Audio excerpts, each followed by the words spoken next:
Hello दोस्तों, नमस्कार। SM किसी चैनल में मैं आप सभी लोगों का दिल से बहुत बहुत स्वागत करता हूं। दोस्तों, आज के दिन की बात करें, बाजार में बहुत शानदार तेज़ी देखने को मिली। 22,500 के ऊपर भी बाजार बीच में यहाँ पे चला गया था, फिर उसके बाद नीचे ही यहाँ पे आ गया। बट ओवरऑल जो परफॉर्मेंस रहा बाजार का काफ़ी अच्छा रहा। मतलब जो इस हफ्ते की जो शुरुआत की बुल ने वापस ज़बरदस्त, मतलब बोलते हैं ना कि पहले ही 10 ओवर में एकदम बड़ी पार्टनरशिप हम लोग को बनते हुए देखने को मिली, वैसा ही कुछ नज़ारा हम लोग को देखने को यहाँ पे मिल चुका था। सो चलिए अभी आ जाते कुछ इंपॉर्टेंट स्टॉक्स को कवर कर लेते हैं। जैसे कि मुथूट फाइनेंस की अगर हम लोग बात करेंगे, 5.5% यहाँ पे तेज़ी देखने को मिली है। मनप्पुरम में भी अच्छी खासी तेज़ी देखने को यहाँ पे मिली है। गोल्ड लोन से रिलेटेड जितनी भी कंपनी थी उनसे रिलेटेड अच्छी तेज़ी देखने को मिली है। बट एक रिपोर्ट हम लोगों के सामने यहाँ पे आती हुई देखने को मिली, जो कि आज ही के दिन पब्लिश यहाँ पे हो चुकी है। सो अगर देखा गया तो ट्रस्टेड ब्रांड की अगर हम लोग बात करें, ठीक है, उसी से रिलेटेड जो रिपोर्ट्स यहाँ पे पब्लिश की जाती है, तो 8th कंजिक्यूटिव टाइम की अगर हम लोग बात करें एज पर द ईयर के हिसाब से, सो मुथूट फाइनेंस ने जो नंबर 1 पोजीशन है वो यहाँ पे रिटेन रखी हुई है। फाइनेंशियल सर्विसेज अगर गोल्ड के हिसाब से अगर बात करें तो, एंड इसी के हिसाब से 5.5% की तेज़ी भी हम लोग को देखने को यहाँ पे मिल चुकी है। ठीक है, ये सारी चीज़ें आती रहती है, जाती रहती है, बट ओवरऑल अगर देखा गया तो सबसे बड़ा फायदा मुथूट फाइनेंस का इसलिए बिकॉज कंपटीशन में देखा गया तो इसके जो दो कॉम्पिटिटर है वो काफ़ी पीछे है। ठीक है, सेकंड नंबर पे कौन सी कंपनी है, आईएफएल फाइनेंस की बात करें, ठीक है, वो तो गोल्ड लोन अभी नहीं दे सकती जब तक आरबीआई इसको परमिशन नहीं देगा। तो एक बहुत बड़ा एडवांटेज मुथूट फाइनेंस को जरूर हुआ है, सिर्फ मुथूट को नहीं बाकी इनके कॉम्पिटिटर को। एंड थर्ड नंबर पे तो आपको बताएं मनप्पुरम फाइनेंस, ठीक है, वहाँ पे भी काफ़ी हम लोग को दिक्कतें देखने को मिली थी। बीच में तो फेक केसेस भी प्रमोटर के ऊपर देखने को मिले थे, बाद में उनको कोर्ट से राहत यहाँ पे मिल गई, बाद में उनके जो फ्रीज किए हुए शेयर थे वो वापस निकाले गए। बहुत कुछ ड्रामा हम लोग को देखने को मिला था, बट इस चीज़ के चलते मुथूट फाइनेंस को काफ़ी अच्छा ग्रो करने के लिए मौका यहाँ पे मिल गया। सो मुथूट फाइनेंस देखा गया, कंपनी तो यहाँ पे बुरी है नहीं। पीडीएफ स्ट्रैटेजी के हिसाब से देखा गया तो मैक्सिमम शेयर इन्हीं के पास देखने को मिल जाते हैं। पीडीएफ बोले तो promoter foreign institutional investor DS, इनके पास ज़्यादा से ज़्यादा शेयर है। पब्लिक के पास शायद से 5% भी स्टेक नहीं है। ठीक है, तो यूजुअली देखा गया तो इससे रिलेटेड ज़्यादा सवाल पूछे भी नहीं जाते। 5 साल में अगर आप देखोगे तो डबल के आसपास देना चाहिए, तो 150 तो दे रहा है, बट हाँ काफ़ी वॉलेटाइल रहता है स्टॉक, बीच में आप देख सकते हैं। ऐसे ही तो गिरावटें आती रहेगी भाई, भविष्य में भी यहाँ पे आती रहेंगी। सो अभी हम देख सकते हैं वापस उसी लेवल पे ऑलमोस्ट आते हुए देखने को यहाँ पे मिल चुका है। सो गोल्ड लोन में अच्छा परफॉर्मेंस देखने को यहाँ पे मिल रहा है। अभी आने वाले समय में कंपनी के Q4 के नंबर कैसे रहेंगे वो भी एक देखना काफ़ी इंटरेस्टिंग पार्ट जरूर रहेगा।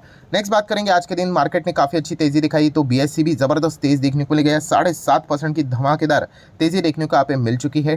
T+0 सेटलमेंट से रिलेटेड एक्सपेरिमेंट भी स्टार्ट यहाँ पे हो चुका है, जिससे मैंने आप लोगों को बताया था कि ज़्यादा से ज़्यादा फायदा ट्रेडर्स को, मतलब ट्रेडिंग ज़्यादा होते हुए देखने को मिलेगा। एंड ट्रेडिंग से रिलेटेड जो भी बिजनेस करने वाली कंपनियां उनको काफ़ी अच्छा खासा बेनिफिट इस चीज़ से मिलेगा ही मिलेगा। सो बीएससी भी उसी कैटेगरी में आते हुए देखने को मिल जाती है। जैसे मैंने आप लोगों को ये भी कहा कि बीएससी हमेशा चाहेगा कि बाजार का टाइम जितना हो सके एक्सटेंड हो सके, तो अच्छा ही रहेगा, बिकॉज उनको ज़्यादा से ज़्यादा पैसे यहाँ पे मिलेंगे। आप प्रॉफिट कमाओ या फिर लॉस कमाओ, इनको कोई फ़र्क नहीं पड़ता है, क्योंकि इनका काम है आपको ट्रेडिंग फ्लोर प्रोवाइड करके देना।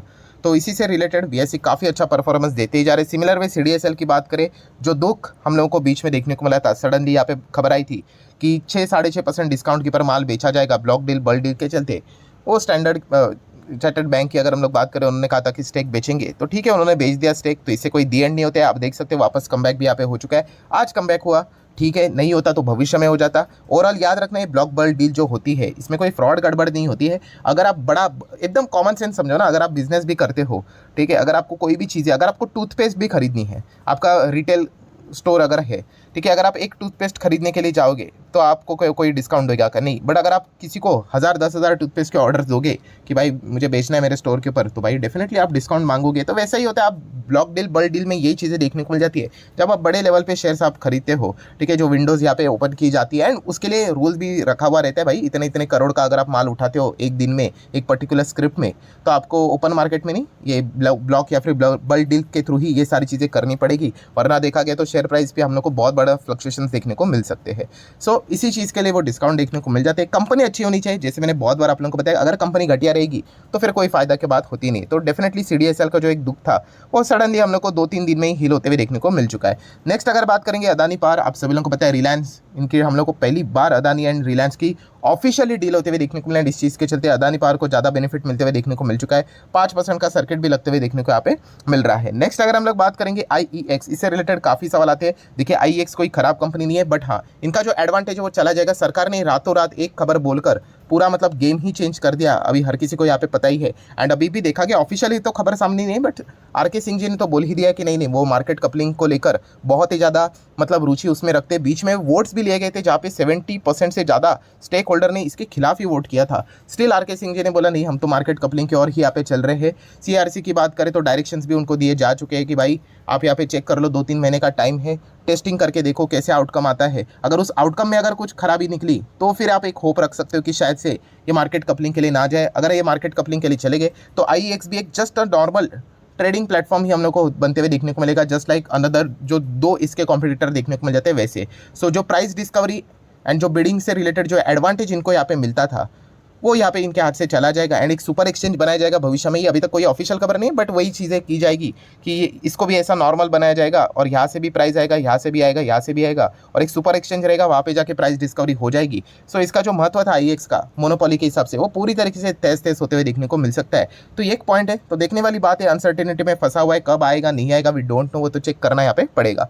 नेक्स्ट बात करेंगे बजाज फाइनेंस। बजाज फाइनेंस में तो जो बजाज हाउसिंग फाइनेंस का आईपीओ से रिलेटेड जब से खबर आई है तब से तेजी देखने को मिला। आज के दिन भी तेज था बट बाद में ऊपर से प्रॉफिट बुकिंग देखने को मिल गई एंड एकदम लास्ट मोमेंट पे हम कह सकते हैं एकदम ₹1 प्रीवियस प्राइस के नीचे चला गया, तो इसलिए लाल निशान देखने को यहाँ पे मिल रहा है। सो बजाज फाइनेंस देखा गया बीच में बहुत सॉलिड रिकवरी इसने दिखा दी, आप चेक कर सकते हो। अगर किसी ने पीटी किया होगा अच्छी तरीके से 2x के फॉर्मूला के हिसाब से काफ़ी अच्छे रिटर्न्स बने। हाँ डेफिनेटली मैंने भी किया है बट 12.5 तो नहीं बना है, बट हाँ कैपिटल बहुत ज़्यादा यहाँ पे लग चुके हैं बिकॉज लगातार यहाँ पे गिरावट यहाँ पे देखने को यहाँ पे मिल गई और गिरावट और गिरावट और गिरावट, तो अच्छा खासा रिटर्न तो यहाँ पे बना है।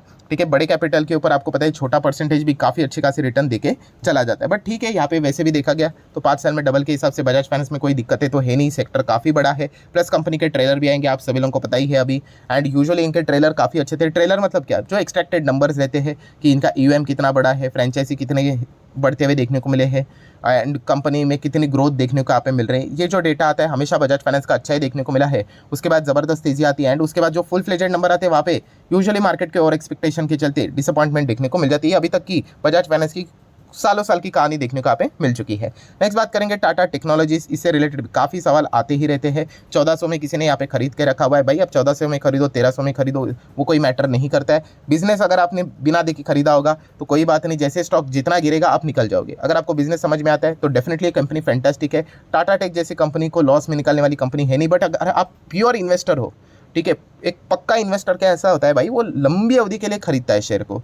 ऐसा नहीं कि आज खरीद लिया, अच्छा 1000 का कितना हो गया, अच्छा 900 हो गया, अरे बाप रे 1000 का 1100 हो गया, अच्छा फील कर रहे हैं, ऐसा नहीं करना है भाई। लंबी पारी मतलब बहुत लंबी पारी होती है, ठीक है, सालों साल खेलना पड़ता है। जैसे कि आपने स्टोरी सुनी होगी जो मैं बहुत बार आपको बताता हूँ भी कि राकेश झुनझुनवाला जी, उनके पोर्टफोलियो में टाइटन की स्टोरी सुनी होगी ना, आज भी उनके पोर्टफोलियो में टाइटन है। जस्ट इमेजिन, इतनी लंबी पारी होल्ड ही करके बैठे हुए, इसलिए तो ये कंपनी इतनी बड़ी उनके यहाँ पे बनते हुए देखने को यहाँ पे मिल गई। तो ये बेसिक चीज़ें हम लोग को समझ में यहाँ पे आनी चाहिए। नेक्स्ट बात करेंगे टाटा पावर, वापस 400 के ऊपर जाते हुए देखने को यहाँ पे मिल चुका है। बीच में अगर हम लोग कहें तो अच्छी खासी गिरावट भी हम लोग को देखने को मिली थी, इस प्रकार की गिरावट भी यहाँ पे होनी चाहिए। ठीक है, अच्छा खासा गिरावट देखने को मिला था, स्टॉक 370 350 के करीब भी हम लोग को देखने को यहाँ पे मिला था। देन अगेन 400 पे यहाँ पे आते हुए देखने को यहाँ पे मिल चुका है। काफ़ी लोगों के सवाल आते हैं सर क्या ये 1000 जाएगा क्या?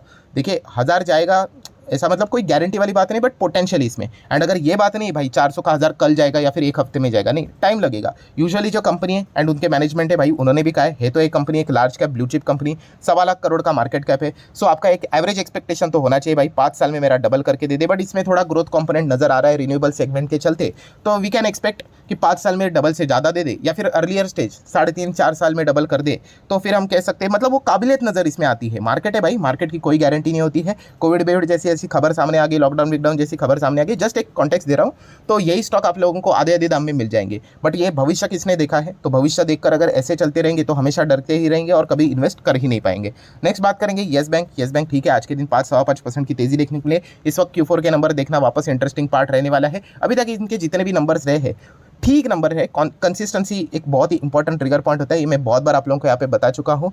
बहुत सारे लोग इमोशनली होकर इन्वेस्टमेंट यहाँ पे कर लेते हैं। अगर जाना ही है छोटा मोटा अमाउंट लगाना ठीक यहाँ पे रहता है, बहुत बड़ा अमाउंट इन्वेस्ट करना यहाँ पे एंड जहाँ पे अच्छे नंबर्स भी देखने को नहीं मिलते हैं, मतलब लिटरली वो मटका खेलने के बराबर होता है। जब तक चल रहा है तब तक चीज़ें अच्छी लगती है, जब फंस जाएंगे तो वो वापस कम बैक होने के लिए, याद रखना जब कोई भी स्टॉक ऐसा गिरता है ना, आप कहते हैं कि फंस गया करके, उसको वापस कम बैक करने के लिए भाई इंस्टीट्यूशंस का पैसा आना ही इंपॉर्टेंट होता है। अगर रिटेल इन्वेस्टर के पैसों के चलते स्टॉक भागते तो आप देख लेना, जहाँ पे रिटेल इन्वेस्टर 90% होल्डिंग लेकर बैठे हुए हैं वहाँ पे वो स्टॉक बर्बाद है, एंड जहाँ पे PDF promoter foreign institutional investor DIs उनका कॉम्बिनेशन देखिए 90% है या फिर 80% है, वो स्टॉक देखिए कहाँ पे आपको क्लियर कट समझ में आ जाएगा। सो हमेशा आप लोगों ने जो नॉर्मल जनता जो विचार करती है उसके अगेंस्ट ही जाना है, तो ही शेयर मार्केट में आप टिक पाओगे। ये मतलब ये ऐसा ही बना है, वो साइकोलॉजी के विपरीत ही चलेगा, ऐसा ही यहाँ पे बना है। जहाँ पे मैक्सिमम लोग सोचेंगे ना ये बेस्ट है, समझ लेना वो स्टॉक ओवर वैल्यूड हो गया। जहाँ पे कहेंगे भाई ये तो एकदम ही मतलब बकवास स्टॉक है भाई, जाना ही नहीं है, बहुत महंगा, हाँ तो वहाँ पे जाके देखो भाई कुछ तो कुछ हो सकता है करके।